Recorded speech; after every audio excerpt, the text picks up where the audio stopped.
What's going on? How y'all doing today? So I watched most of that debate last night, but there's always just like one statement that I'm always just puzzled by all the time. Why does Donald Trump feel the need to say he's the least racist person that he knows, or he's in the building or in the audience or anywhere in sight? Why? Well, the reason why he says he's the least is because he's the most. If you have to say stuff to defend yourself when no one really brings it up to that point, chances are you are. His instances are wide. From Charlottesville a few years ago with that ridiculous good people on both sides, to not understanding how Black Lives Matter really kicked into more gear into fruition, to how he spends so much time picking on athletes, people that don't pertain to him, i.e. Colin Kaepernick, i.e. LeBron James, i.e. Steph Curry.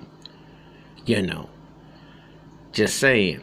Or what he said about football players and if they take a stand in Africa and so on. Now, you ain't even going to go back to the Central Park 5 or the discrimination of his apartments and rentals back in the day. There is a lot on record about his racist nature and business. But you see, you're walking out here talking about, I'm the least racist person I know. Well, you don't know too many people, and you really ain't looked in the mirror. You see, to say that is one thing. However, be it his Proud Boys or be whoever he's associated with, Steve Bannon will tell you differently. People in the real know tell you differently. He's like a wink and a nod for white militia. He has a code in his hand, and you can tell by off his mouth where he's going with stuff. Yeah, you say one thing, but your body's saying another. It's kind of like that old OJ song. Your body's here with me, but your mind's on the other side of town messing around. That's like his theme song when it comes to race and black people. See, he says one thing, but he don't really mean it. And he's taking exception to everything black, to almost like denying systematic racism, institutionalized racism, to his white privilege. All of it. In denial. And, it's comical because that's what it is. Like, I'm the least racist person in here amongst the who. And you say it, it's like a punchline.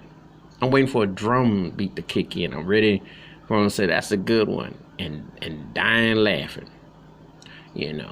So he need to quit with that. To say what you are. Do like Richard Nixon did. It's not like he's going to be begrudged like Lyndon B. Johnson. And I can name others. And believe me, you don't want to be compared to Abraham Lincoln. There is no compliment. When people say they come out, I said, ain't none of them done nothing for black people except use them as pawns. I said, we're still in the same predicament of when it comes to ownership, dealing with police brutality, legalized segregation, banking, loans, housing, schools, etc. If you had a United States, you wouldn't tolerate Section 8s, projects, etc. You wouldn't have to make a living off of a race of people who were chained and held against their will, but also Jim Crowism, all that, which he benefited from.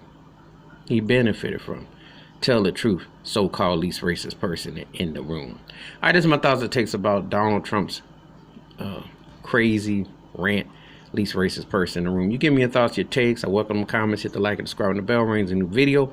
Wash your hands, keep your mind clear, watch out for one another, and least is most likely. That's what that really means, translation in English. I'm out.